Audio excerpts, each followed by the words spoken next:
चलिए, तो पहला सवाल क्या है, if electric potential on the axis of electric dipole at a distance r from centre is v। ठीक है, तो ये है हमारे पास डाइपोल, ये डाइपोल का नेगेटिव, ये पॉजिटिव। ठीक है, ये डाइपोल, ये है डाइपोल की एक्सियल लाइन। डाइपोल के सेंटर से r डिस्टेंस की दूरी पर इधर किसी पॉइंट पर p, मतलब इधर किसी पॉइंट p पर जो पोटेंशियल है, इस इधर किसी पॉइंट p पर जो पोटेंशियल है वो v दे रखा है, v। Then potential at a point at the same distance on the equatorial line, इस इक्वेटोरियल लाइन के किसी पॉइंट पर पोटेंशियल कितना होता है, तो इक्वेटोरियल लाइन के किसी भी पॉइंट पर इलेक्ट्रोस्टैटिक पोटेंशियल 0 होता है। सिर्फ इक्वेटोरियल लाइन पर ही नहीं, इस पूरे इक्वेटोरियल प्लेन के किसी भी पॉइंट पर पोटेंशियल कितना होता है, 0 होता है। ठीक है, अच्छा, ये जो पोटेंशियल है इस पॉइंट P पर, यदि ऐसा पूछ लिया जाता कि ये पोटेंशियल R के कौन से ऑर्डर पर डिपेंड करता है, potential is directly proportional to R, inversely proportional to R, inversely proportional to square of R, cube of R, inversely proportional to, अरे भाई यहाँ पोटेंशियल का फॉर्मूला होता क्या है, इस पॉइंट पर जो पोटेंशियल होता है this is Kp upon R square होता है। ठीक है, तो potential on the axis of dipole is inversely proportional to R square होता है। ध्यान रखिएगा, इक्वेटोरियल पॉइंट पर 0 है और इधर किसी जनरल पॉइंट पर, ये यहां से डिस्टेंस R है, ये वाला एंगल यदि थीटा है, तो इधर किसी जनरल पॉइंट पर पोटेंशियल का फॉर्मूला था Kp cos theta by R square, याद रखिएगा। ठीक है, जनरल पॉइंट। ठीक, आगे बढ़ते हैं, दूसरा सवाल। चलिए आइए दूसरा सवाल देखिए। दूसरे क्वेश्चन में ये बोला जा रहा है, a 3 nanocoulomb charge q is initially at a distance of 10 centimeter from 5 nanocoulomb charge small q fixed at origin। ठीक है, तो कहीं इधर origin ड्रॉ कर लेते हैं। ठीक है, यहां पर है हमारे पास कौन सा चार्ज, 5 नैनोकूलम्ब चार्ज। ठीक है, origin पर charge capital Q is moved away from Q to a new position R is equal to 15 centimetre. ठीक है, तो ये जो 10 कूलम्ब वाला चार्ज पार्टिकल है, ये पहले यहां कहीं, ठीक है, यहां से ये 10 सेंटीमीटर की दूरी पर था, कौन, कैपिटल Q, ये स्मॉल q है। कैपिटल Q की वैल्यू आपको बताई जा रही है 3 नैनो कूलम्ब। ठीक है, तो इससे पहले ये पहले ये 10 सेंटीमीटर की दूरी पर था और बाद में आपने क्या किया, तो इसको उठा करके यहां से यहां ले आए और अब ये वाला जो सेपरेशन है ये 15 सेंटीमीटर का हो चुका है। ठीक है, तो ऐसा करने में इस चार्ज पार्टिकल 3 नैनो कूलम्ब को यहां से वहां तक लेकर जाने में in this process work done by the field पूछा जा रहा है, फील्ड का वर्क बताइए। ठीक है, तो फील्ड का वर्क कितना होगा, चलिए इस पॉइंट का नाम मैं A निकाल देता हूं, इस पॉइंट का नाम हम लोग B निकाल देते हैं। तो यदि मैं आपसे पूछता कि मुझे work done in moving the charge particle from A to B बताइए, तो आप क्या बोलते कि work done in moving the charge particle from A to B, यदि 1 कूलम्ब के चार्ज पार्टिकल को A से B तक लेकर जाना है तो this will be defined as potential at B minus times of potential at A। ठीक है ना, ये ऐसे ही याद रखिएगा, A से B तक जाना है तो B का पोटेंशियल पहले आता है, A का बाद में आता है। लेकिन आपको किसे मूव कराना है, तो आपको तो मूव कराना है 3 नैनो कूलम्ब को, तो 3 नैनो कूलम्ब से मल्टीप्लाई कर दीजिए। भाई 1 कूलम्ब के लिए इतना वर्क है तो 3 कूलम्ब के लिए इतना वर्क है, लेकिन ये जो वर्क है ये किसी एक्सटर्नल एजेंट का वर्क है, आपसे एक्सटर्नल एजेंट का नहीं पूछा है, आपसे तो वर्क डन बाय फील्ड पूछ रखा है। तो आपको पता है कि work done by external agent is minus times of work done by electric field, तो इसको निकाल लीजिए, बाद में माइनस साइन से मल्टीप्लाई कर दीजिएगा। तो बताइए भाई बी पर पोटेंशियल क्या लिखेंगे, बी पर पोटेंशियल बनाएगा कौन, तो ये बनाएगा 5 नैनो कूलम्ब वाला, 5 नैनो कूलम्ब वाले चार्ज पार्टिकल की वजह से बी पर पोटेंशियल, तो k into 5 nano coulomb, 5 into 10 raise to the power minus 9 divided by ये सेपरेशन विच इज 15 सेंटीमीटर, तो 15 into 10 raise to the power minus times of A पर potential, तो ए पर potential is k into 5 into 10 raise to the power minus 9 by ए का separation है 10 centimetre, तो 10 into 10 raise to the power minus 2। ये तो potential का difference है और चार्ज पार्टिकल था 3 into 10 raise to the power minus 9। ठीक है, आई बात समझ, चलिए जरा इसको सॉल्व करते हैं, कितना आ रहा है बताइए फटाफट। तो ये जो हमारे पास वर्क डन है, दिस वर्क डन इज ये k into 5 into 10 raise to the power minus 9 divided by 10 raise to the power minus 2 into ये 3 into 10 raise to the power -9, ये तो मैंने बाहर निकाल लिया। तो ये हमारे पास क्या बचा, ये हमारे पास बच रहा है 1/15 माइनस 1/10। ठीक है, बताइए कितनी आ रही है वैल्यू।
हाँ भाई ये लीजिए, ये इसको हम लोगों ने सॉल्व कर लिया। तो हमारे पास ये जो एक्सटर्नल एजेंट का वर्क आ रहा है, एक्सटर्नल एजेंट का वर्क है minus times of 4.5 into 10 raise to the power -7। ठीक है, तो क्या हमें एक्सटर्नल एजेंट का वर्क बताना था? नहीं, हमें तो इलेक्ट्रिक फील्ड का वर्क बताना था। तो work done by electric field is minus times of work done by external agent. देख लीजिए दोनों ऑप्शन गिवन है, -4.5 भी है +4.5 भी है। तो कौन सा ऑप्शन सही होगा? +4.5 वाला, क्योंकि आपसे इलेक्ट्रिक फील्ड का वर्क पूछा गया था, एक्सटर्नल एजेंट का नहीं। ठीक है ना, आगे बढ़ते हैं। अगला सवाल बताइए। जो अगला सवाल है वो क्या है? तो ये कोई एक एक्सटर्नल इलेक्ट्रिक फील्ड है, B/r², B की वैल्यू बता दी गई है। 2 पॉइंट चार्जेस हैं 14 और -4 माइक्रोकुलाम, वो प्लेस्ड है -12 और 12 पर। ये एक्सटर्नल इलेक्ट्रिक फील्ड। ठीक है, तो electrostatic potential energy of this configuration आपको बताना पड़ेगा। ठीक है, तो ये potential energy in external electric field का सवाल हो गया। ठीक है, ऐसा है कि जैसे एक बार के लिए मैं यहां पर एक ओरिजिन ड्रॉ कर दे, मतलब एक कोऑर्डिनेट सिस्टम ड्रॉ कर देता हूं, एक्स और वाई एक्सिस। तो इलेक्ट्रिक फील्ड है B/r²। ठीक है, जो चार्जेस हैं ये यहां पर हमें रखना है 14 माइक्रोकुलाम, जिसका कोऑर्डिनेट है ये -12,0,0, और दूसरा चार्ज पार्टिकल हमें यहाँ पर -4 माइक्रोकुलाम रखना है, जिसका कोऑर्डिनेट है 12,0,0। ठीक है, तो इन दोनों चार्ज पार्टिकल के बीच का सेपरेशन कितना हो गया? 24 सेंटीमीटर। हम लोगों को पता है कि ये, जैसे इस पोजीशन का नाम मैं R1 रख देता हूं, इसका नाम हम लोग R2 रख देते हैं, और इन दोनों चार्ज पार्टिकल के बीच का सेपरेशन R मान लेते हैं। ठीक है, तो यहां पर जो पोटेंशियल एनर्जी है इस सिस्टम की, तो इट इज समथिंग लाइक कि ये जो 14 माइक्रोकुलाम आप जब इंफिनिटी से यहां तक लेकर आएंगे, तो इस इलेक्ट्रिक फील्ड, ये इलेक्ट्रिक फील्ड है, इलेक्ट्रिक फील्ड इज B/r²। तो इस इलेक्ट्रिक फील्ड के अगेंस्ट में पहले चार्ज पार्टिकल को भी लेकर आने में वर्क करना पड़ेगा। कितना वर्क करना पड़ेगा? तो ये पहला वाला चार्ज पार्टिकल Q1 इंटू इस पोजीशन पर पोटेंशियल V/r। ठीक है, फिर दूसरे वाले चार्ज पार्टिकल का नाम हम लोग Q2 रख देते हैं, मतलब दिस इज Q1 है और ये दूसरा चार्ज पार्टिकल Q2 है। तो दूसरे चार्ज पार्टिकल को यहां तक लेकर आने में जो वर्क करना पड़ेगा इस पॉइंट पे, this is Q2 into potential at point R2 plus KQ1 Q2 by R। यदि ये एक्सटर्नल इलेक्ट्रिक फील्ड नहीं होता तो हमारे पास पोटेंशियल एनर्जी का सिर्फ ये आंसर आता, KQ1 Q2 बाई R।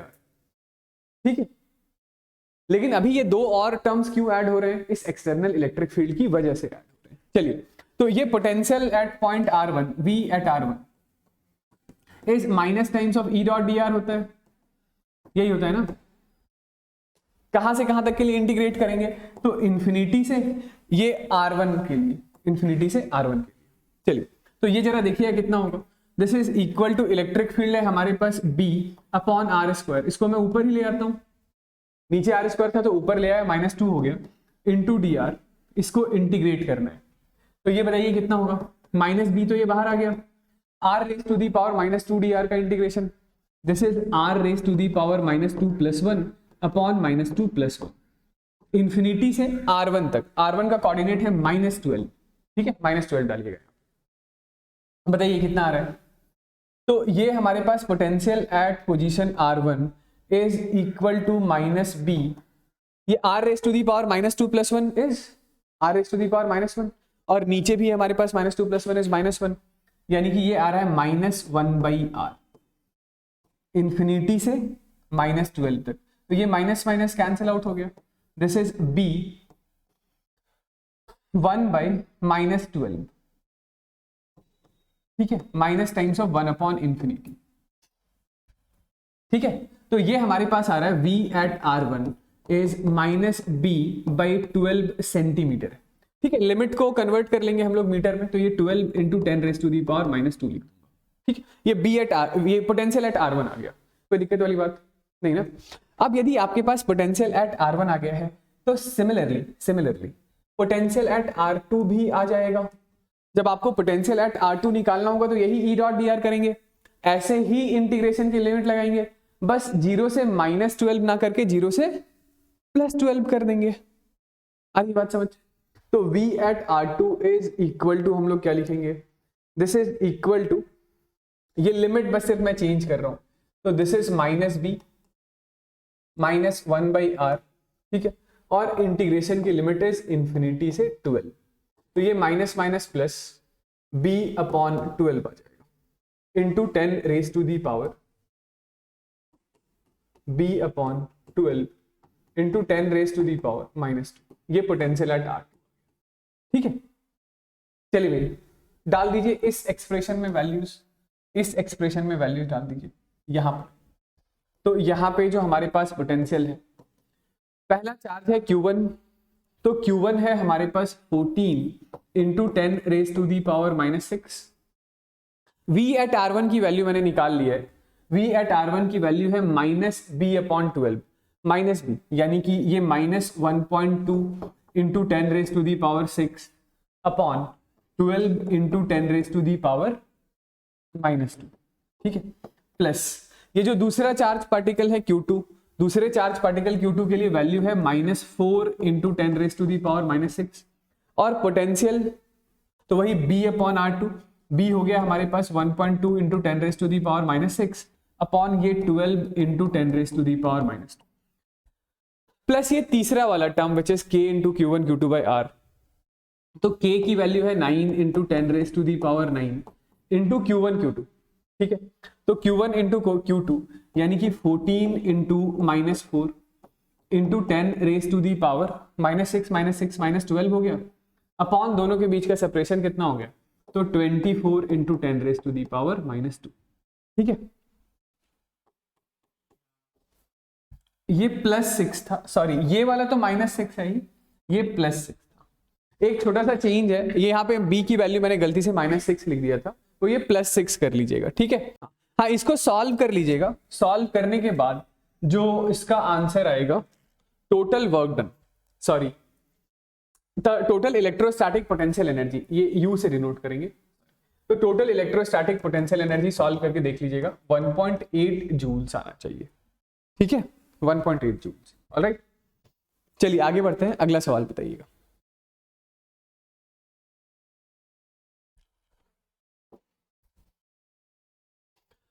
हाँ, 4 चार्जेस हैं, -q, plus q and plus q are placed at corner of square of side 12, ठीक है, as shown in the figure. The electrostatic potential at a point A midway between the 2 charges plus q and plus q। यहां पर आपको electrostatic potential बताना है, ठीक है। तो ये साइड 12 है, ये स्क्वायर है, ठीक है ना, तो ये वाली साइड भी कितनी है, ये वाली साइड भी कितनी है, तो ये भी 2l है, ठीक है। तो ये मिड पॉइंट है, तो ये वाला डिस्टेंस l हो गया और ये वाला डिस्टेंस भी l हो गया। आपको इस पॉइंट A पर नेट इलेक्ट्रोस्टैटिक पोटेंशियल निकालना है, तो नेट पोटेंशियल यहाँ पे प्रेजेंट सभी चार्ज पार्टिकल की वजह से पोटेंशियल का अलजेब्रिक सम होगा। तो इस नेगेटिव चार्ज पार्टिकल से यदि आप पॉइंट A का डिस्टेंस देखें, तो ये वाला डिस्टेंस है 2l, ये डिस्टेंस है l, तो ये डिस्टेंस कितना हो गया, √4l² plus l², this is √5l। Similarly ये वाला डिस्टेंस भी कितना हो जाएगा, तो √5। तो यदि आपको पॉइंट ए पर नेट पोटेंशियल निकालना है तो पोटेंशियल दोनों पॉजिटिव चार्ज पार्टिकल की वजह से प्लस पोटेंशियल दोनों नेगेटिव चार्ज पार्टिकल की वजह से सबको लीनियरली लिख करके ऐड कर देंगे। तो दो पॉजिटिव चार्ज पार्टिकल की वजह से पोटेंशियल कितना होगा, तो के क्यू बाई एल, क्योंकि इससे भी सेपरेशन एल है, इससे भी सेपरेशन एल है, तो इसी को मैं 2 से मल्टीप्लाई कर देता हूं, ठीक है, प्लस दोनों नेगेटिव चार्ज पार्टिकल से सेपरेशन कितना है, √5L, तो दिस इज के into minus Q by √5L into 2, ठीक है। बताइए कौन सा ऑप्शन सही है, कौन सा, ए, ठीक है। आगे बढ़ते हैं, अगला बताइए। तो ये एक असर्शन रीजन है। Next, 5 charges plus Q R placed eight 5 vertex of regular pentagon, ठीक है। 6 charge minus Q is placed at the centre of pentagon, the net electrostatic force on minus Q is 0, ठीक है। बताइए ये वाली चीज सही है या गलत है। तो देखिए ये ऐसा मैं एक पेंटागन ड्रॉ कर लेता हूं, ऐसा सा, ये एक पेंटागन है, रेगुलर पेंटागन, रेगुलर, ठीक है। ये इसका सेंटर यहां कहीं पर, तो इस पर हर वर्टेक्स पर चार्ज कितना है, क्यू है। यदि सारे वर्टेक्स पर चार्ज क्यू है तो ये जो पेंटागन का सेंटर है, इस सेंटर पर ये थोड़ा सा अनसिमेट्रिकल बन गया है, I am sorry for this, ठीक है। ये डिस्टेंसेस हर जगह से सेम होंगे, थोड़ा सेंटर पे लगना भी चाहिए भाई, ठीक। तो सेंटर पर देखिए, सेंटर पे इन 5 चार्ज पार्टिकल की वजह से इलेक्ट्रिक फील्ड बनेगा, सारे चार्जेस इक्वल मैग्नीट्यूड का इलेक्ट्रिक फील्ड बनाएंगे और किसी भी 2 इलेक्ट्रिक फील्ड के बीच का एंगल इक्वल होगा। समझ रहे हैं मैं क्या कहना चाह रहा हूं, मैं ये कहना चाह रहा हूं कि ये वाला जो पॉजिटिव चार्ज पार्टिकल है वो इधर इलेक्ट्रिक फील्ड बना रहा है, ये इधर बना रहा है, ये इधर बना रहा है, ये इधर बना रहा है, ये इधर बना रहा है, तो किसी भी 2 इलेक्ट्रिक फील्ड के बीच का एंगल कितना होगा, 72 डिग्री, 360/5, ठीक है। आई बात समझ। तो इस पॉइंट पर जो नेट इलेक्ट्रिक फील्ड होगा, ई नेट, वो नेट इलेक्ट्रिक फील्ड 0 होगा, नेट इलेक्ट्रिक फील्ड कितना होगा, 0 होगा। इस बात को आप ऐसे समझ सकते हैं कि जैसे यहां पर मैंने यदि 2 पॉइंट चार्ज रखा होता तो मिड पॉइंट पर इलेक्ट्रिक फील्ड कितना होता, 0। यदि ये एक ट्राइंगल है, ट्राइंगल के वर्टेक्स पर आइडेंटिकल चार्जेस रखें तो सेंट्रॉइड पर इलेक्ट्रिक फील्ड कितना होगा, 0। यदि ये एक स्क्वायर होता, स्क्वायर के सभी वर्टेक्स पर आइडेंटिकल चार्ज रखें तो सेंटर पर इलेक्ट्रिक फील्ड कितना होगा, 0। सिमिलरली पेंटागन हो, हेक्सागन हो, यदि सभी वर्टेक्स पर आइडेंटिकल चार्जेस रखें तो रिजल्टेंट इलेक्ट्रिक फील्ड 0। जैसे ये रिंग है, रिंग के हर बराबर बराबर लेंथ पे बराबर बराबर चार्ज, तो सेंटर पर इलेक्ट्रिक फील्ड कितना है, 0। यदि इलेक्ट्रिक फील्ड ही 0 है तो इस इलेक्ट्रिक फील्ड वाले पॉइंट पर आपने कोई एक चार्ज रख दिया है, जहां पर इलेक्ट्रिक फील्ड 0 है वहां पर आपने कोई चार्ज रख दिया है -q, तो उस पर फोर्स भी कितना होगा, 0 होगा। तो असर्शन तो बिल्कुल सही है, net electrostatic potential eight the centre is also 0। क्या पोटेंशियल भी 0 होगा, नहीं, पोटेंशियल तो स्केलर टर्म है, पोटेंशियल कैसा टर्म है, स्केलर टर्म है। तो पोटेंशियल यहां पर 5 पॉइंट चार्जेस की वजह से इस सेंटर पर किसी एक की वजह से लिख दीजिए, उसको 5 से मल्टीप्लाई कर दीजिए, ठीक। तो ये रीजन तो आपका रॉन्ग हो गया, असर्शन राइट हो गया, ठीक। चलिए आगे बढ़ते हैं, बताइए। Next, a proton released from rest in an electric field starts moving towards a region of dash potential in the field. एक प्रोटॉन है, एक प्रोटॉन है, ठीक है, is released from rest, तो ये प्रोटॉन जो है वो शुरुआत में रेस्ट पर, rest from rest in an electric field will start moving in the region of, ठीक है। तो किसी प्रोटॉन पॉजिटिव चार्ज पार्टिकल पर फोर्स कहां लगता है, तो फोर्स हमेशा इन दी डायरेक्शन ऑफ फील्ड लगता है, तो ऑब्वियस सी बात है ये इलेक्ट्रिक फील्ड भी इधर ही रही होगी। और इलेक्ट्रिक फील्ड कहां डायरेक्टेड होता है, तो इलेक्ट्रिक फील्ड हमेशा डायरेक्टेड होता है हाईयर पोटेंशियल से लोअर पोटेंशियल की तरफ, मतलब इधर का पोटेंशियल हाई है, इधर का पोटेंशियल लो है, तो कहां मूव करना स्टार्ट करेगा, टुवर्ड्स ये लोअर पोटेंशियल की तरफ जाना स्टार्ट करेगा। आगे, ठीक है। 7वां सवाल, in the given figure charge plus Q is placed at the centre of dotted circle, ठीक है। Work done in taking another charge plus Q from A to B, ये बी कहीं यहां अंदर, ठीक है, is W1 and from B to C is W2। ठीक है, मतलब ये A से B तक आने में जो किया जाने वाला वर्क है ये W1 है, और B से C तक जाने में किया जाने वाला जो वर्क है ये W2।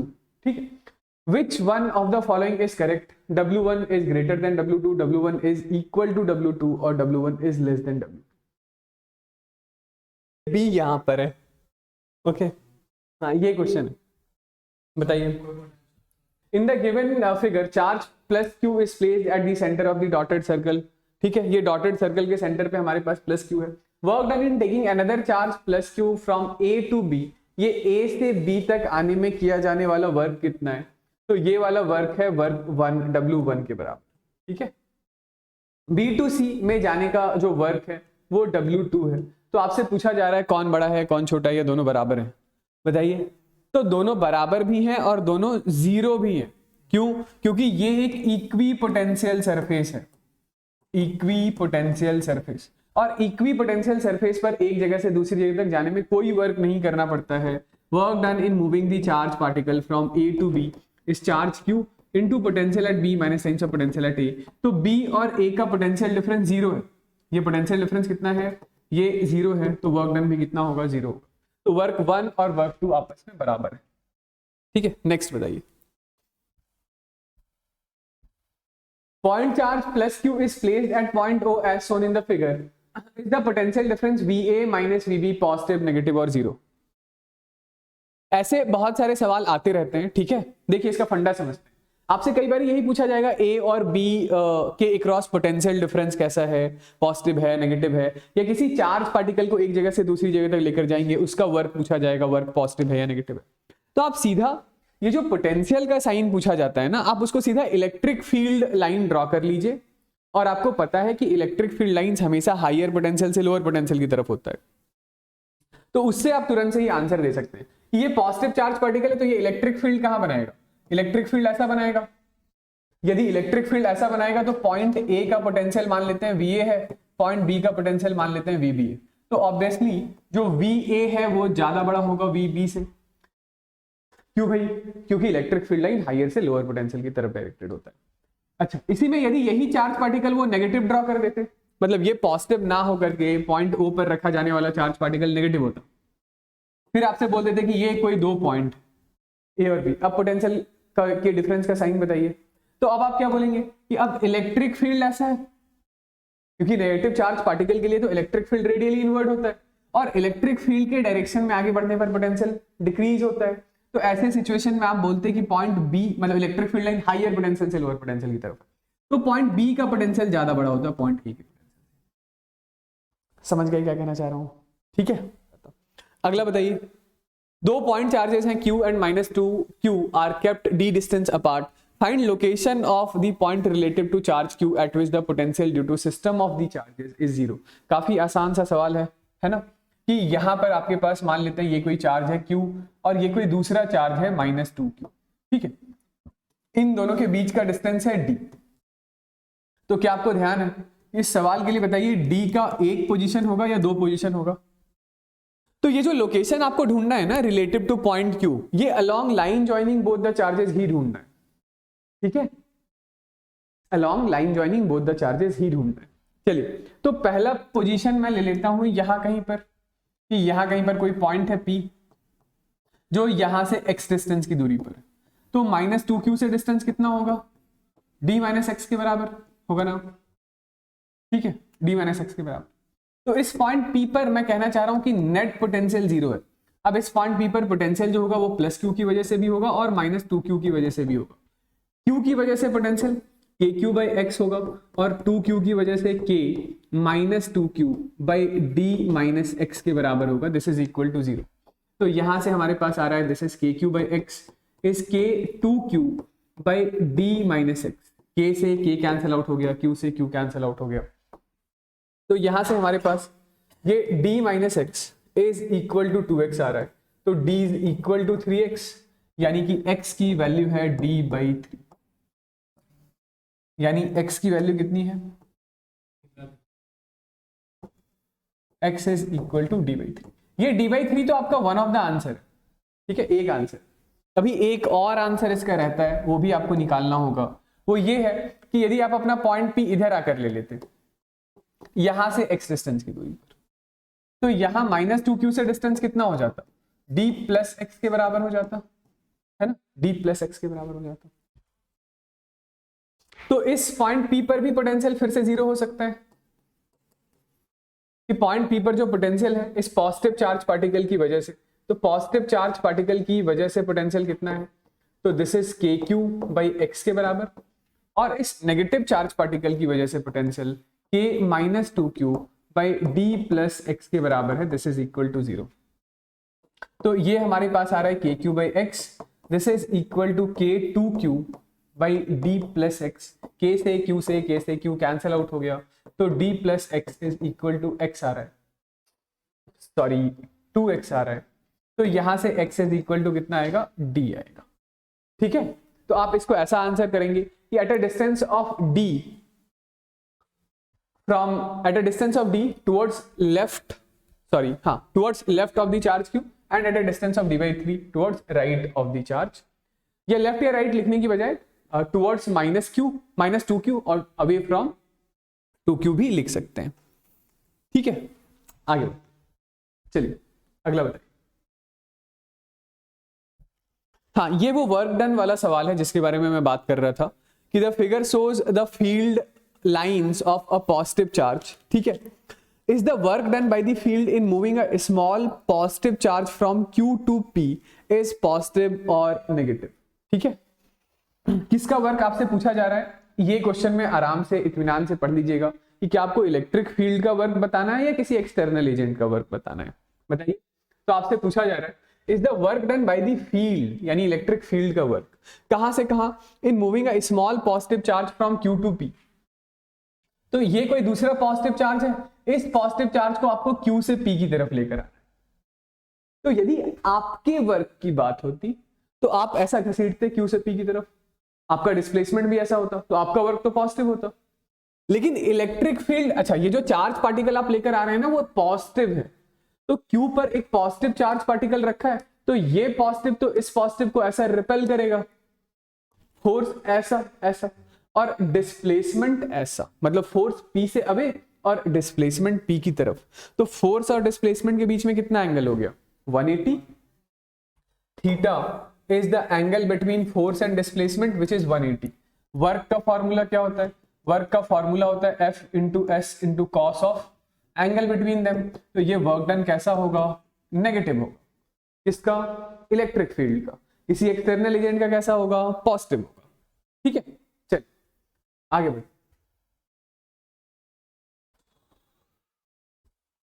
बहुत ही आसान सा सवाल कि एक हॉलो मेटल स्फीयर है जिसकी रेडियस है 5 centimetre.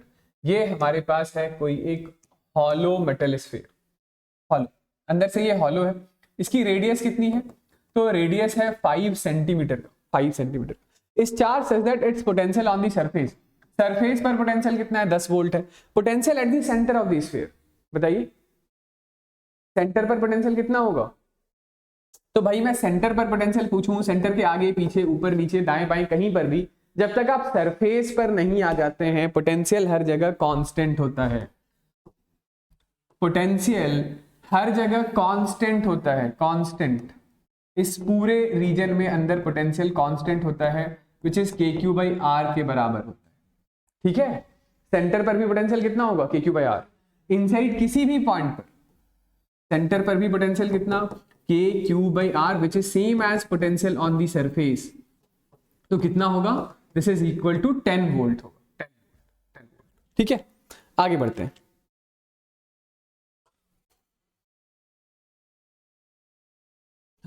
Consider two identical point charges located at points 0,0 and A,0। ठीक है, तो दो आइडेंटिकल पॉइंट चार्जेस हैं। पहला पॉइंट चार्ज आपका यहां पर मान लेते हैं 0,0 पर, और दूसरा पॉइंट चार्ज ये भी Q, ये भी Q। इस पॉइंट का कोऑर्डिनेट है 0,0 और इस पॉइंट का कोऑर्डिनेट है A,0। Is there a point on the line joining them at which electric field is 0। दो आइडेंटिकल पॉइंट चार्जेस हैं, बताइए। पहला है is there a point on line joining them at which electric field is 0। Yes, obviously 0 होगा, कहां पर zero होगा, बिल्कुल मिड पॉइंट पर आ जाइए। दोनों आइडेंटिकल है, चाहे दोनों पॉजिटिव हो चाहे दोनों नेगेटिव हो, इन दोनों ही सिचुएशंस में ये जो मिड पॉइंट है, तो मिड पॉइंट पर नेट इलेक्ट्रिक फील्ड कितना होगा, जीरो होगा। मान लेते हैं दोनों पॉजिटिव है, तो ये ओरिजिन पर बैठा हुआ चार्ज पार्टिकल इधर इलेक्ट्रिक फील्ड बनाएगा और ये a,0 पर बैठा हुआ चार्ज पार्टिकल इधर इलेक्ट्रिक फील्ड बनाएगा। दोनों इलेक्ट्रिक फील्ड एक दूसरे को निपटा देंगे, net electric field point m पर कितना हो जाएगा, zero. Is there a point on the line joining them at which the electrostatic potential is zero? बताइए, क्या कोई ऐसा पॉइंट है जहां पर दोनों को ज्वाइन करने वाली लाइन के लॉन्ग पोटेंशियल जीरो हो जाए? है? दोनों आइडेंटिकल है, दोनों पॉजिटिव है, तो भाई बीच में तो कोई वैसा पॉइंट हो ही नहीं सकता, क्योंकि दोनों पॉइंट पर पोटेंशियल कैसा होगा, पॉजिटिव दोनों की वजह से। यदि आप दोनों चार्ज पार्टिकल को जोड़ने वाली लाइन के अलोंग या कहीं पर भी आप एक ऐसा पॉइंट लोकेट करना चाहते हैं जिस पॉइंट पर पोटेंशियल जीरो हो, तो पोटेंशियल नेट कैसे निकालते हैं, अलजेब्रिक सम से। तो भाई एक चार्ज पॉजिटिव होना चाहिए तो दूसरा नेगेटिव होना चाहिए, तभी तो पोटेंशियल जीरो होगा। डिस्टेंस तो नेगेटिव लेते नहीं है, तो नहीं, ये तो पॉसिबल ही नहीं है। This is not possible, this is possible mid point पर।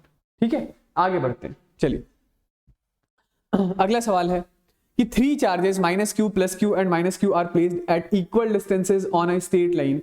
Potential energy of these charge system charges is 0. What is the ratio of q to the q?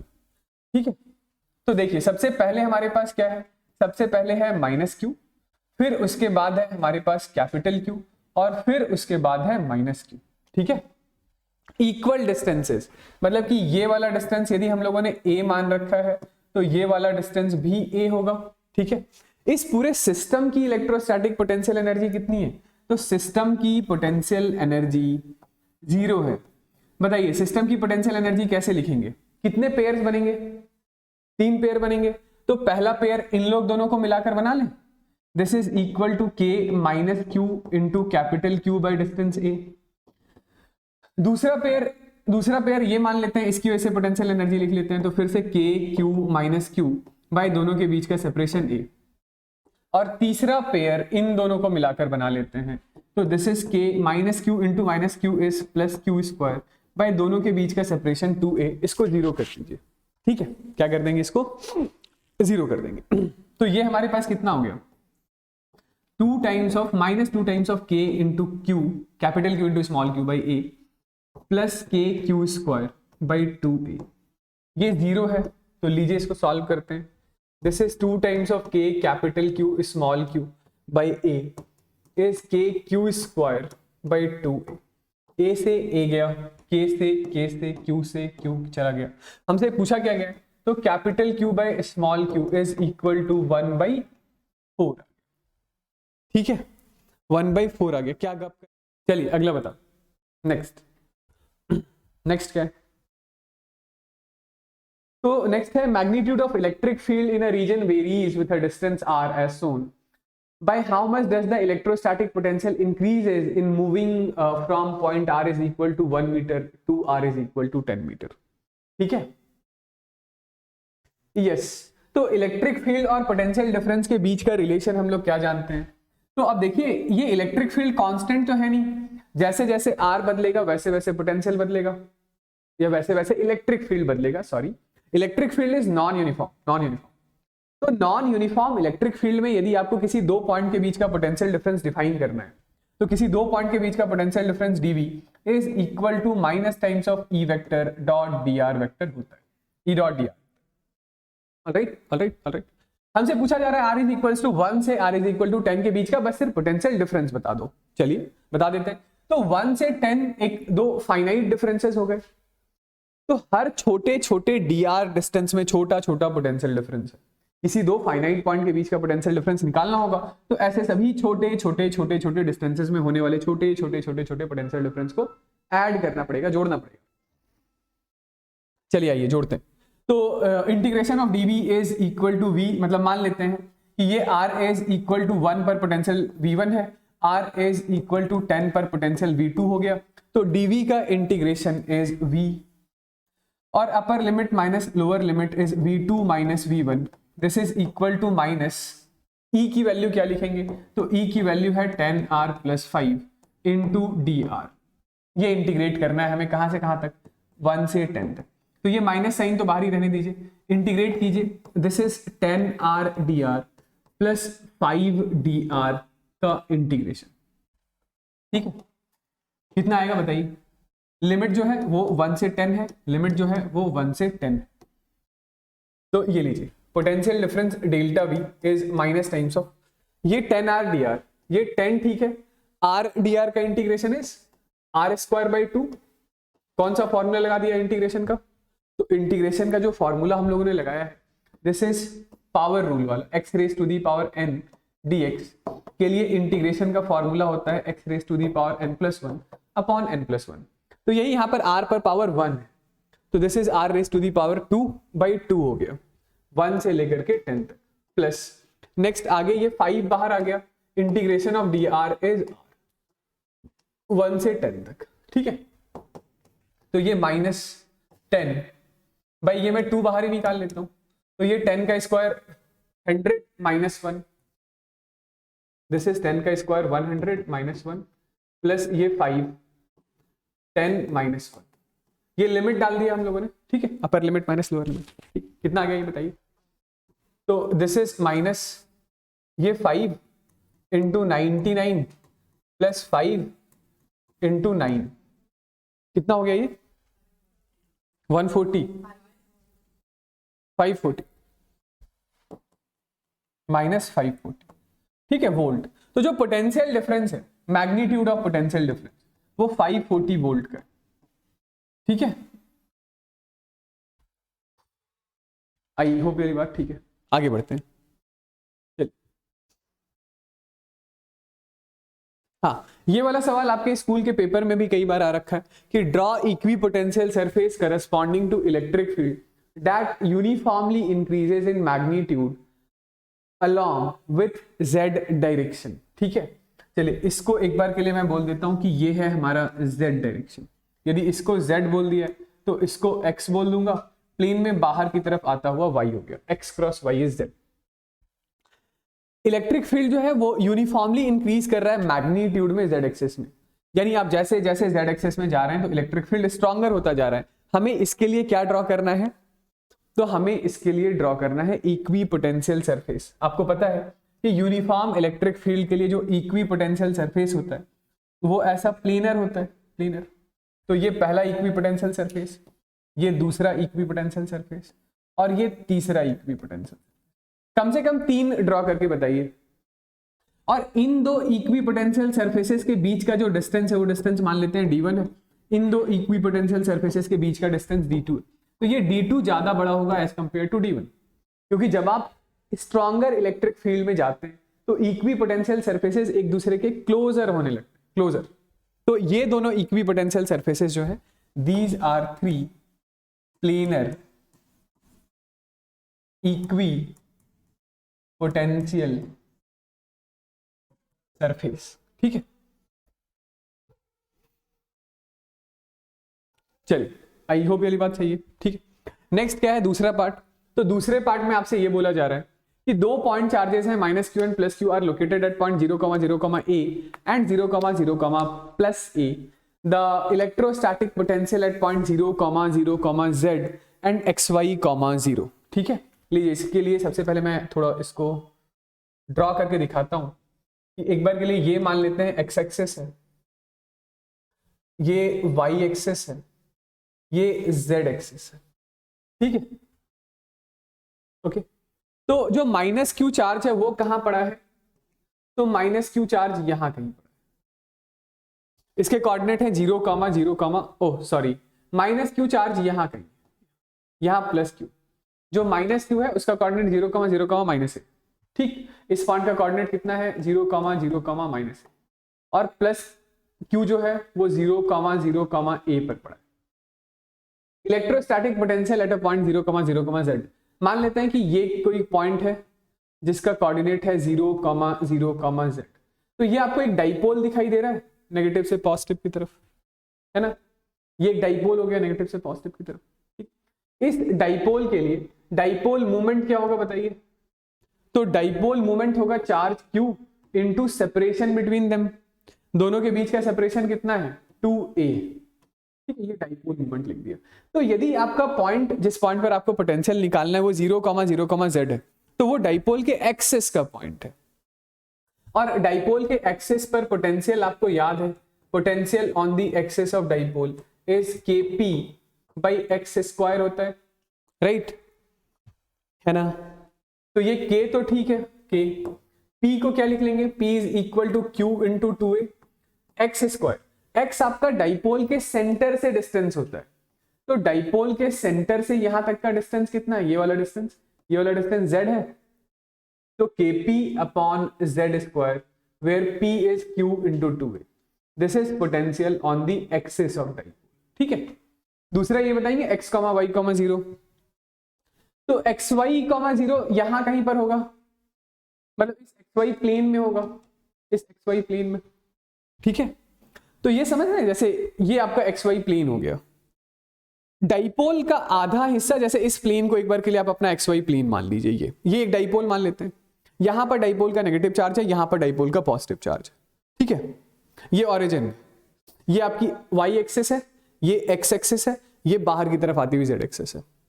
तो अभी आप जिस पॉइंट पर पोटेंशियल निकाल रहे थे, ये 0,0,z, वो यहां कहीं था, यहां कहीं, तो यहां पे आपने एक्सिस वाला फॉर्मूला लगा दिया। अब दूसरा मैं पूछ रहा हूं, यहां पर बताओ xy, 0 पर, तो वो डाइपोल के इक्वेटोरियल प्लेन में है वो पॉइंट, क्योंकि ये जो पूरा xy प्लेन है, ये xy प्लेन डाइपोल को दो भागों में बाइसेक्ट कर रहा है, तो उसी प्लेन को क्या कहते हैं, इक्वेटोरियल प्लेन। भाई यहां पर कोई पॉइंट है, यहां पर, अब आप खुद सोचिए, यहां पर कोई पॉइंट यदि आपने लिया, तो इस पॉइंट का जो नेगेटिव चार्ज पार्टिकल से सेपरेशन होगा, वो उतना ही सेपरेशन पॉजिटिव चार्ज पार्टिकल से होगा। तो इस इक्वेटोरियल प्लेन के किसी भी पॉइंट पर पोटेंशियल कितना होगा, 0 होगा। आ रही है बात समझ? ठीक है, क्योंकि ये xy, 0 कहां लाई कर रहा है, इक्वेटोरियल प्लेन पर, तो potential at x, y, 0 is 0 as this point lies on the equatorial plane of the dipole. Simple है ना, आगे बढ़ते हैं, अगला बताइए। देखिए ये अच्छा सवाल है, मैं बताता हूं। ये क्या है, दो मेटालिक स्फीयर हैं जिसकी रेडियस r है, फिर 2r है, are charge, so that the both of these have same surface charge density sigma if they are connected to each other by a conducting wire. In which direction will the charge flow and why? ठीक है, तो ये हमारे पास पहला sphere, ये दूसरा sphere. ठीक है, दूसरा स्फीयर थोड़ा बड़ा दिखाता हूं। ऑलराइट, इसके लिए जो रेडियस है वो है r, और इसके लिए जो रेडियस है वो है 2r। ठीक है, so that both of these have same surface charge density. यहां पर भी चार्ज डेंसिटी सिग्मा है और यहां पर भी चार्ज डेंसिटी कितना है, हाँ चलिए, ये क्या है कि दोनों के लिए सरफेस चार्ज डेंसिटी सेम है। ये सरफेस चार्ज डेंसिटी होता क्या है, तो सरफेस चार्ज डेंसिटी होता है चार्ज अपॉन सरफेस एरिया। तो चार्ज क्या होगा, चार्ज होगा डेंसिटी इंटू एरिया। तो पहले वाले पर चार्ज मैं Q1 मान लेता हूं, Q1 इज डेंसिटी इंटू इसका surface area, this is 4πr²। ठीक है, दूसरे वाले पर चार्ज मैं Q2 मान लेता हूं, तो उसकी डेंसिटी इंटू 4π 2r का होल स्क्वायर, तो this is density into 4π into ये 4r², राइट।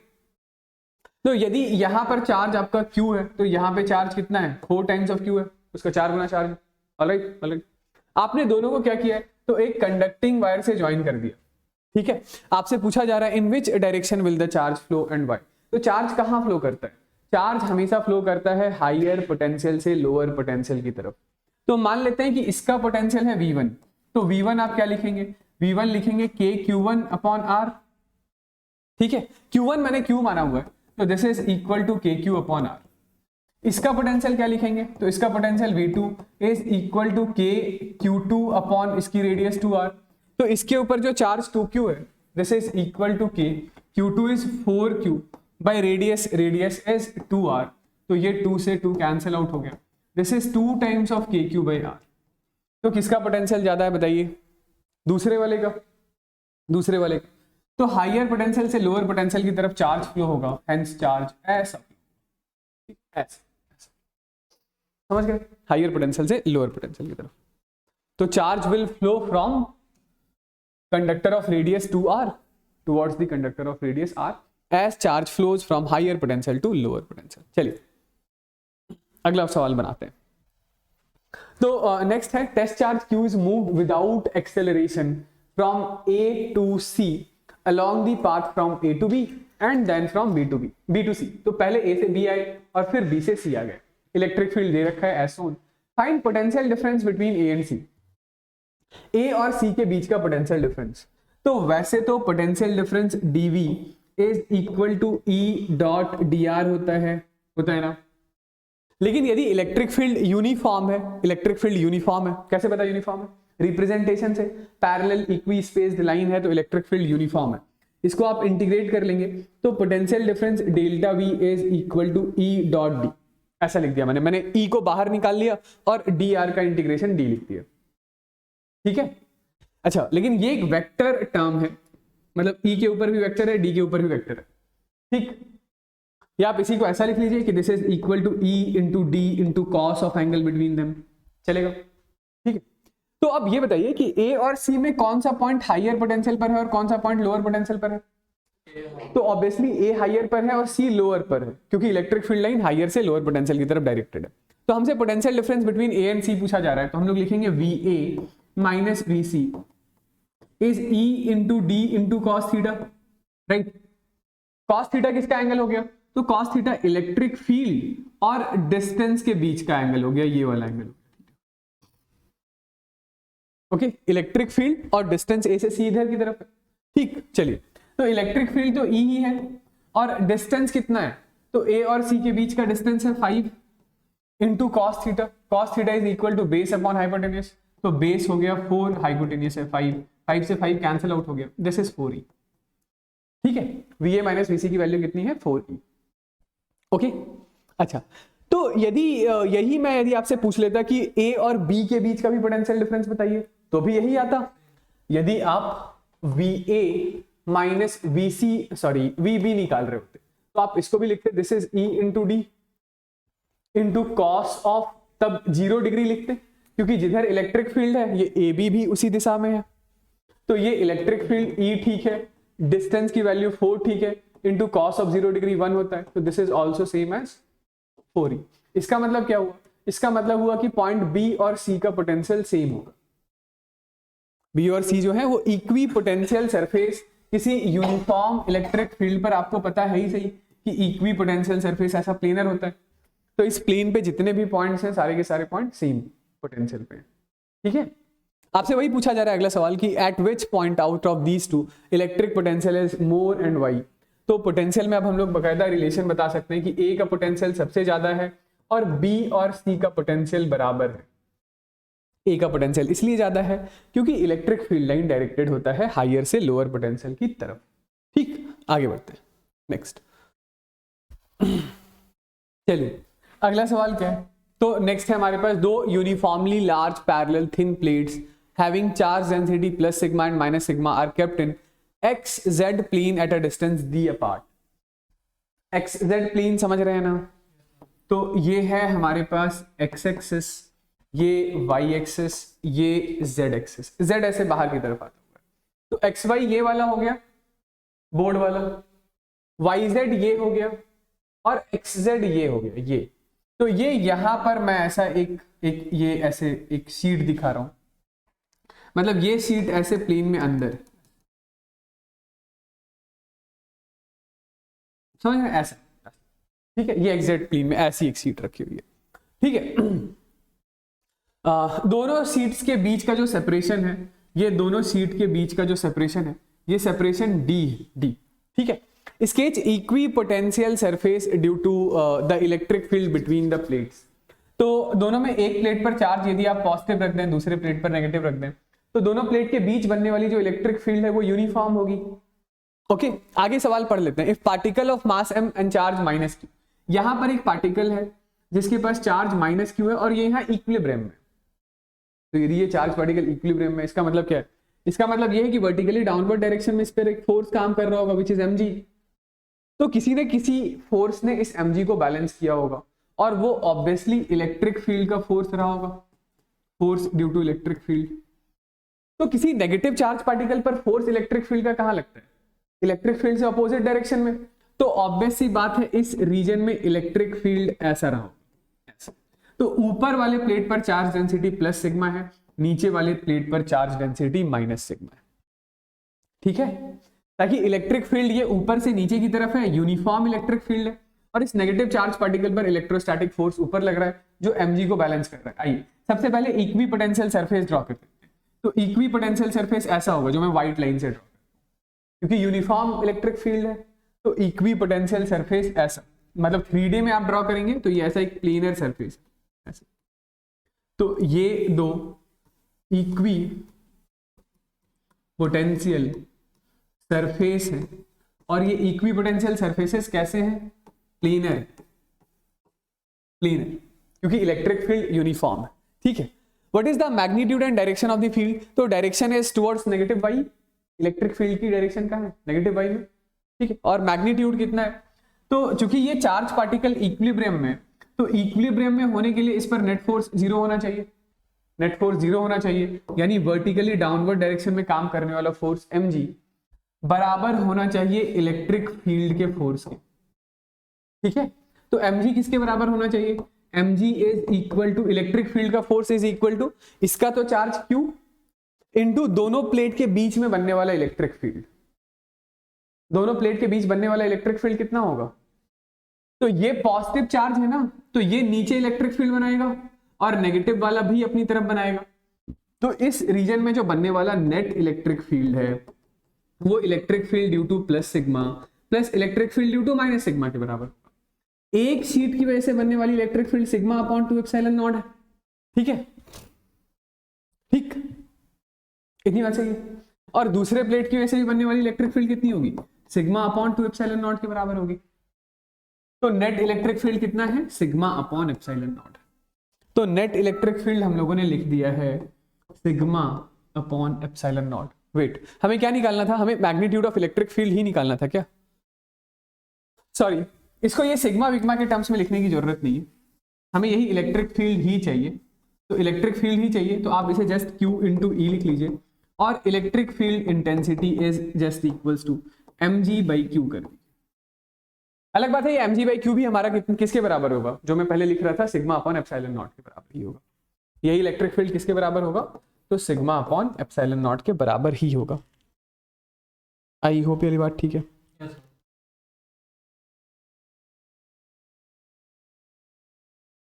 ठीक है, चलिए आगे बढ़ते हैं, ठीक है, समझ आ गया, ठीक है ना। अगला है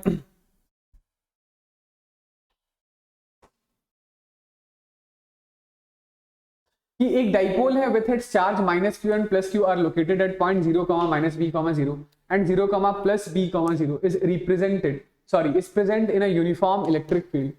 The equipotential surface of the field are planes parallel to yz plane.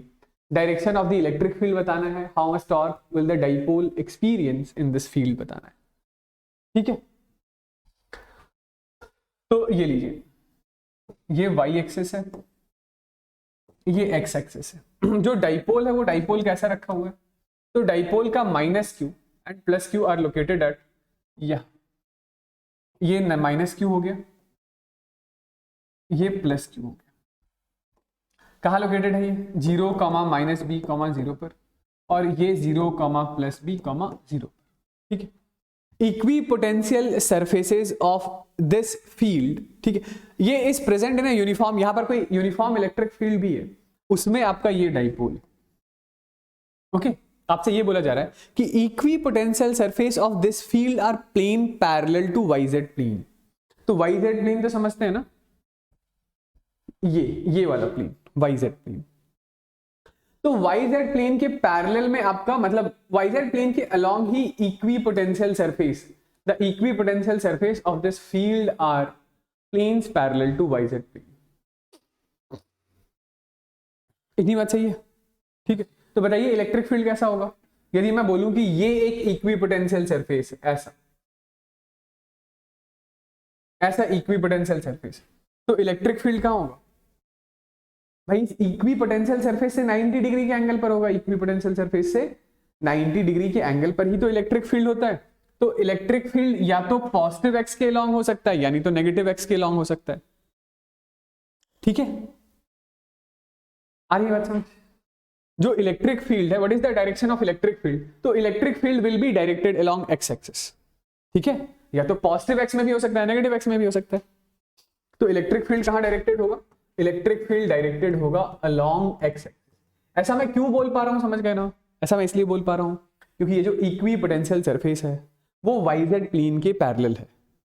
Electric field lines equi potential surface पर 90 डिग्री का एंगल बनाती है, तो इलेक्ट्रिक फील्ड लाइन ऐसी होगी यानी तो ऐसी होगी। How much torque would the dipole experience in this field? तो इलेक्ट्रिक फील्ड x के अलॉन्ग है और डाइपोल का डाइपोल मूवमेंट भी x के अलॉन्ग है। तो दूसरे पार्ट के लिए angle theta between dipole movement and electric field कितना होगा? 0 होगा। तो टॉर्क का फॉर्मूला होता है PE sin थीटा। थीटा यदि 0 हो, मतलब इलेक्ट्रिक फील्ड यदि x के अलॉन्ग तो थीटा 0 होगा, इलेक्ट्रिक फील्ड नेगेटिव x के अलॉन्ग होगा तो थीटा 180 डिग्री का होगा। तो फिर से टॉर्क कितना आएगा? साइन 0 भी 0 होता है, साइन 180 भी 0 होता है, तो टॉर्क तो 0 ही आएगा। नेक्स्ट बताइए,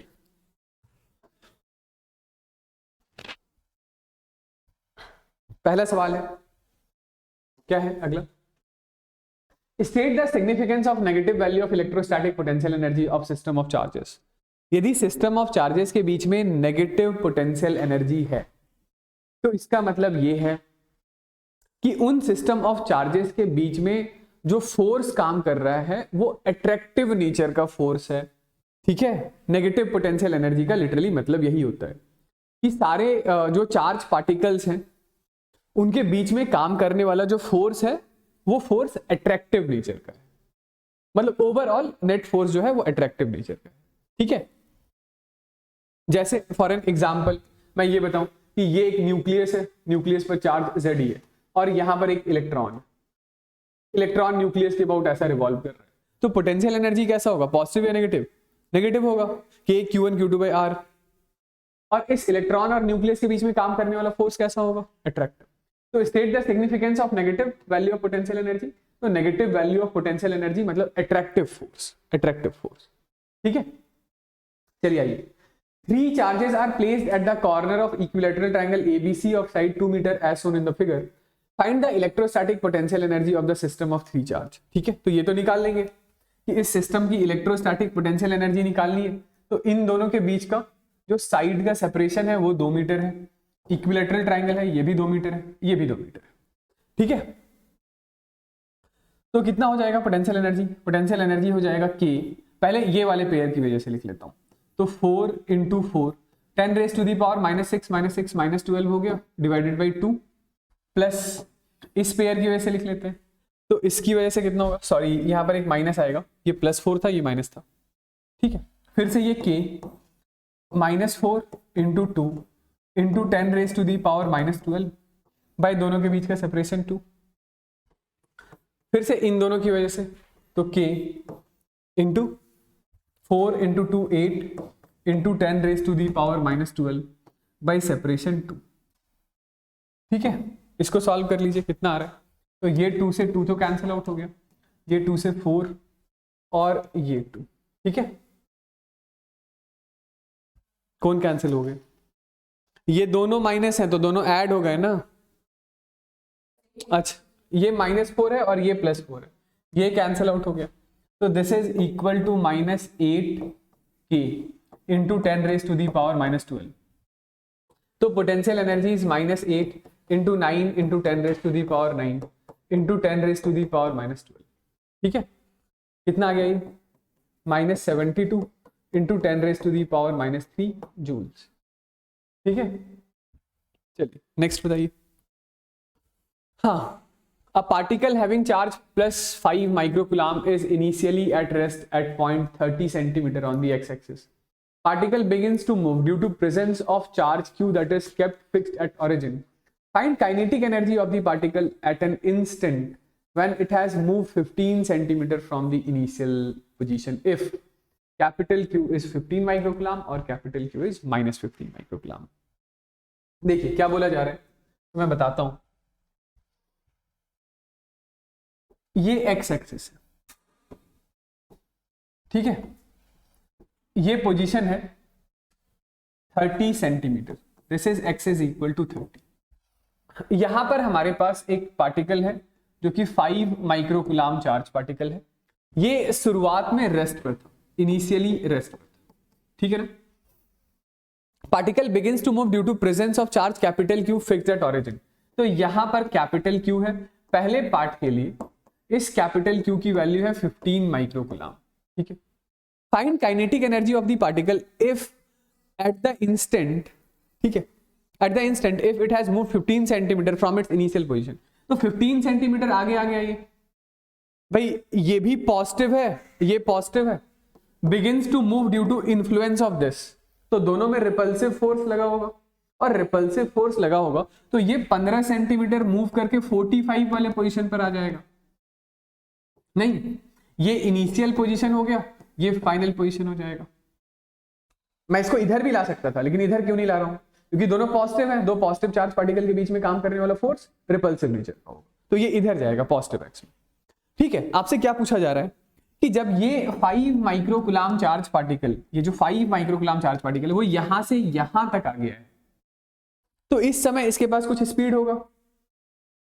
भाई यहां से आपने छोड़ा तो इस पर फोर्स लगा, इधर फोर्स लगा, इधर तो एक्सेलरेशन लगा, इधर एक्सेलरेशन की वजह से इसकी वेलोसिटी बढ़ते बढ़ते बढ़ते जब ये x इज इक्वल टू 45 पर आएगा तो उस समय इसके पास कुछ ना कुछ वेलोसिटी होगी, वेलोसिटी होगी तो काइनेटिक एनर्जी होगा।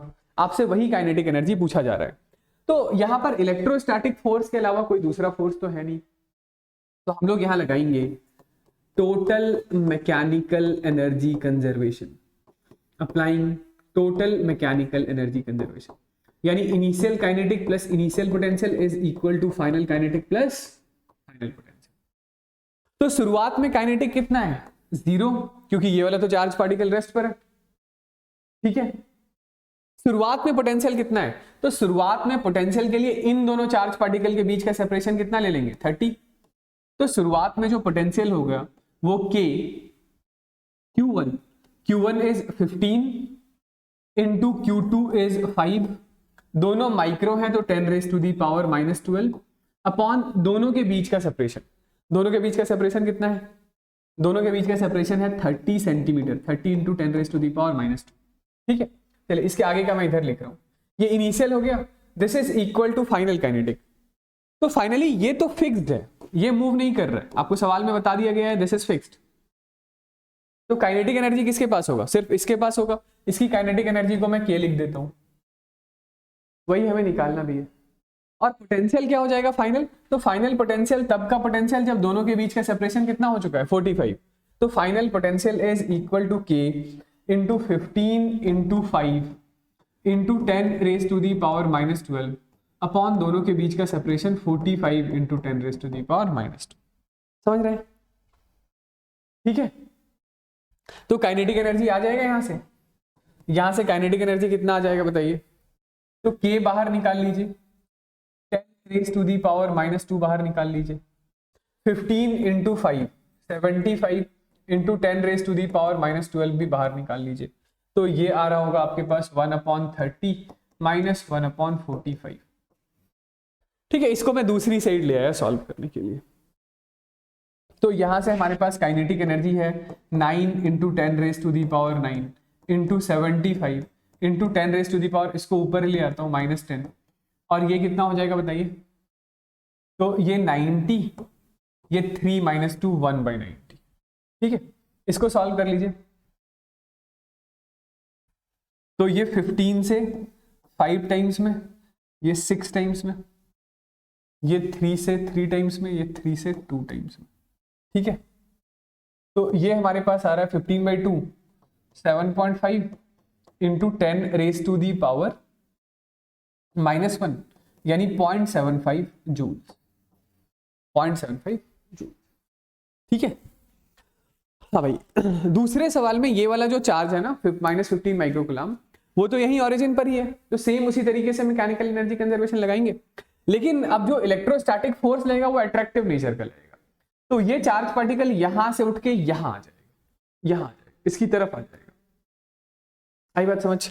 दूसरे पार्ट के लिए मैं क्या कहना चाह रहा हूं, दूसरे पार्ट के लिए ये आपका x एक्सिस है, यहां पर रखा हुआ जो चार्ज पार्टिकल है ओरिजिन पर, वो -15 माइक्रोकुलाम। शुरुआत में ये वाला जो चार्ज पार्टिकल था 5 माइक्रोकुलाम, ये 0 है। शुरुआत में ये x इज इक्वल टू 30 पर था, ठीक है। देखिए क्वेश्चन में बोला गया है कि the particle begins to move due to presence of Q only. तो ये यदि नेगेटिव है तो ये इसको खींचेगा, ये खींचेगा, तो ये फाइनली ये इनिशियल पोजीशन और फाइनल पोजीशन ये 15 सेंटीमीटर यहां ले लेंगे। मूव्ड फ्रॉम द इनिशियल, मतलब 15 सेंटीमीटर का ही सेपरेशन लेना है, तो ये यहां से यहां आ गया। तो शुरुआत में दोनों के बीच का सेपरेशन 30 था और बाद में दोनों के बीच का सेपरेशन कितना हो जाएगा, 15 सेंटीमीटर। तो क्या चेंज करेंगे हम लोग, ये जो फाइनल काइनेटिक पोटेंशियल लिख रहे हैं ना, तो यहां 45 की बजाय 15 लिख देंगे, ठीक है। आई बात समझ, इसको सॉल्व कर लीजिएगा।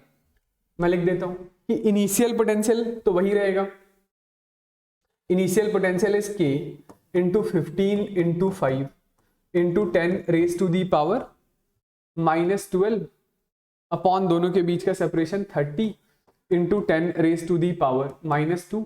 This is equal to, final kinetic हमें ढूंढना है और final potential is k 15 into 5 into 10 raise to the power -12 by 15। ये k इलेक्ट्रोस्टैटिक्स वाला k है, ठीक है ना, ये काइनेटिक एनर्जी है, कंफ्यूज मत हो जाइएगा। डिवाइडेड बाय दोनों के बीच का separation 15 into 10 raise to the power -2। चलिए इसको सॉल्व करके काइनेटिक एनर्जी का आंसर कमेंट सेक्शन में बताइए, ठीक है। सॉल्व हो जाएगा ना, आगे बढ़ते हैं। लास्ट ये बताइए, हाँ ये देखिएगा, 4 पॉइंट चार्जेस हैं are placed at the corner of square of side a as shown in the figure, ठीक है। ये 2 कैपिटल Q है, ये 2 स्मॉल q है। Find the resultant electrostatic force on charge Q and potential energy of the system, ठीक है। Force भी बताना है और पोटेंशियल एनर्जी भी बताना है। देखिए फोर्स किस पर बताना है, तो फोर्स ऑन दिस कैपिटल। तो ये कैपिटल Q, नेचर के बारे में तो कुछ बताया नहीं है, तो सबको हम लोग पॉजिटिव ले लेते हैं, ठीक है। तो ये पॉजिटिव Q इस पर इधर की तरफ एक फोर्स लगा रहा होगा, इस फोर्स की वैल्यू कितनी होगी, तो this is K capital Q small q by ये साइड a स्क्वायर, ठीक है। तो ये वाला जो चार्ज पार्टिकल है वो भी इस पर सेम मैग्नीट्यूड का फोर्स F लगाएगा इधर की तरफ। इन दोनों का रिजल्टेंट फोर्स कहां पर आएगा बताइए, तो इन दोनों का रिजल्टेंट फोर्स यहां कहीं आएगा और इस रिजल्टेंट फोर्स की वैल्यू कितनी होगी, दैट इज √2F होगा। कैसे √2F, तो भाई इन दोनों फोर्सेस के बीच का एंगल कितना है, 90। तो बस इन दोनों फोर्स का जो रिजल्टेंट आप निकालेंगे, that is under root of F square plus F square plus 2 times of F into cos 90, वो 0 है। तो ये कितना आ रहा है, under root of F square plus F square √2F square, ये √2F है। ऑलराइट ऑलराइट, क्या यही सिर्फ फोर्स है, नहीं एक और फोर्स कि ये कैपिटल Q भी तो इस पर एक फोर्स लगा रहा होगा। मैं इस फोर्स का नाम F डैश लिख देता हूं। ये डिस्टेंस कितना होगा, ये वाला डिस्टेंस √2a होगा, यदि ये डिस्टेंस a है, ये डिस्टेंस a है तो ठीक। ये फोर्स को आप क्या लिखेंगे, F डैश। तो F डैश की वैल्यू कितनी है, F dash is equal to KQ square upon √2a का whole square, that is 2a square. तो इस पर F नेट कितना हो गया, F नेट हो गया √2F प्लस F डैश। ये √2 तो ठीक है, F की वैल्यू क्या है, F की वैल्यू है K capital Q small q upon a square plus this is KQ square upon 2a square. ये F नेट आ गया, पहला आंसर, ठीक। Potential energy of this system, तो इस पोटेंशियल एनर्जी यदि आपको इस सिस्टम का लिखना है तो पहले तो बताइए कि पोटेंशियल एनर्जी में कितने टर्म्स होंगे, कितने टर्म्स होंगे, 6 टर्म्स होंगे, क्योंकि 4 पार्टिकल्स हैं, 4 पॉइंट मासेस हैं, तो total number of terms in the expression of potential energy is NC2, मतलब 4 इंटू 4 माइनस 1 3 बाई 2, तो टोटल 6 टर्म्स होंगे। NC2 is n into n minus 1 by 2 होता है, यानी टोटल 6 पेयर बनेंगे।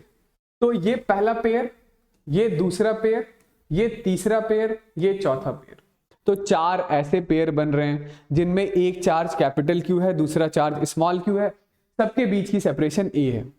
तो मैं डायरेक्टली लिखूं कि पोटेंशियल एनर्जी में 4 तो ऐसे पेयर बन रहे हैं, जिनमें दो चार्ज पार्टिकल के बीच का सेपरेशन कितना है, a है, और एक चार्ज कैपिटल Q है, दूसरा चार्ज स्मॉल q है। और दो कौन से पेयर हैं, तो बाकी के बचे हुए जो दो पेयर हैं वो ये डायगोनल वाले, ये ठीक है, जिनमें दोनों के बीच का सेपरेशन कितना है, दोनों के बीच का सेपरेशन है √2a, तो प्लस kq² बाई √2a, ये कैपिटल Q वाला डायगोनल, प्लस k स्मॉल q² बाई √2, ये लीजिए, ये हो गया आपका टोटल पोटेंशियल एनर्जी का एक्सप्रेशन। समझ गए? लास्ट, ठीक, तो 3 पॉइंट चार्जेस हैं Q, -4Q, 2Q are placed at vertex of equilateral triangle ABC of side L as shown in the figure. Obtain the expression for the magnitude of the resultant electric force acting on the charge Q. Force निकालना है, फिर से क्या निकालना है, force निकालना है। चलिए निकाल लेते हैं। देखिए ये जो 2Q चार्ज है वो इस चार्ज पार्टिकल पर किधर फोर्स लगाएगा, इधर फोर्स लगाएगा। ये जो 2Q चार्ज है, ये 2Q पॉजिटिव है, ये भी पॉजिटिव है, तो ये इस पर इस दिशा में एक फोर्स लगाएगा। इस फोर्स का नाम रख लेते हैं F। फोर्स का क्या नाम रख लेते हैं बताइए, F।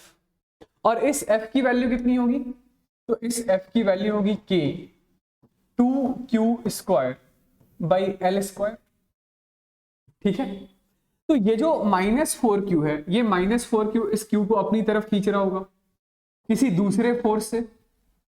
उस फोर्स की वैल्यू कितनी होगी, उस फोर्स का एक्सप्रेशन कितना होगा, इसका नाम F' लिख दें। तो this F' is equal to K into 4Q² upon L²। तो यदि ये F है तो F' कितना है, 2F, उसका 2 गुना है ना। तो F' इज, मैं इस F' को हटाकर 2F ही लिख दूं, तो एक फोर्स F हो गया, दूसरा फोर्स 2F हो गया। इन दोनों फोर्सेस के बीच का एंगल कितना है, ये एंगल होगा 120 डिग्री, क्योंकि ये वाला एंगल कितना है 60 डिग्री। तो ये रिजल्टेंट कहीं इधर की तरफ आएगा F नेट, ये रिजल्टेंट यहां से कुछ एंगल बना रहा है बीटा, ठीक है। तो मुझे दोनों ही चीजें निकालना है, F नेट भी निकालना है और बीटा भी निकालना है। F नेट का फॉर्मूला, तो F नेट का formula is under root of F का स्क्वायर प्लस 2F का square plus 2 times of F into 2F into cos of 120 degree. Cos 120 is -1/2, तो ये 2 से ये 2 कैंसिल आउट हो गया। तो ये 2F का होल स्क्वायर 4 + 1 5 -2, इसको √3F लिख दूं, चलेगा भाई। ये 4F² हो गया plus 1 5F² minus times of 2F², √3F, √3 बाहर अंदर लिख दिया, F बाहर निकाल लिया, यानी कि this is equal to √3। F किसको बोला था, F इसको बोला था K is 1/4πε0 2Q² upon L², ठीक है। ये तो सिर्फ मैग्नीट्यूड आया है। tan बीटा का फॉर्मूला बताइए, तो tan beta is equal to, हाँ tan beta is equal to ये tan बीटा F नेट और इसके बीच का एंगल है। टोटल 3 वेक्टर हैं, एक F नेट, एक 2F और एक F। तो tan बीटा का फॉर्मूला, ये बीटा यदि आपने F नेट और 2F के बीच का एंगल ले रखा है, तो tan बीटा का फॉर्मूला जो तीसरा वेक्टर है, जो बचा हुआ वेक्टर है, वो ये F into sine of angle between F and 2F which is equal to 120 degree upon 2F plus F into cos of 120, ये होगा। तो ये F साइन 120 इज √3/2 अपॉन ये 2F plus F cos 120 is -1/2। कितना हो गया ये हो रहा है √3F/2 by 2F minus F/2 is 3F/2। 2 से 2 कैंसिल हुआ, F से F कैंसिल आउट हो गया, ये आ गया 1/√3। तो tan बीटा 1/√3 है, तो बीटा कितना है 30 डिग्री का। तो ये वाला एंगल कितना है 30 डिग्री, ठीक। Find out the amount of work done to separate the charges at infinite distance. Separate the charges at infinite distance मतलब इलेक्ट्रोस्टैटिक पोटेंशियल एनर्जी का एग्जैक्टली उल्टा। पोटेंशियल एनर्जी क्या था, असेंबल करने का वर्क था पोटेंशियल एनर्जी, तो सेपरेट करने का work is minus times of potential energy. तो सेपरेट करने का वर्क लास्ट कि work done is minus times of potential energy, तो ये माइनस, ठीक है। पोटेंशियल एनर्जी बताइए, तो ये पहला पेयर, ये दूसरा पेयर और ये तीसरा पेयर। पहले पेयर की वजह से K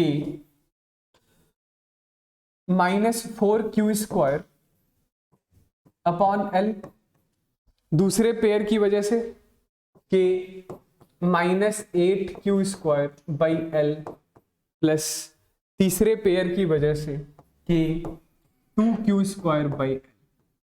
ठीक है, ये जरा बताइए कितना आ रहा है। 12 मतलब -12 + 2 इज -10, माइनस माइनस फिर बाहर भी एक माइनस है तो प्लस हो जाएगा। तो work done is equal to K × 10q² by L। यहाँ पे K की वैल्यू कितनी है, तो work done is equal to 1/4πε0 × 10q² by L।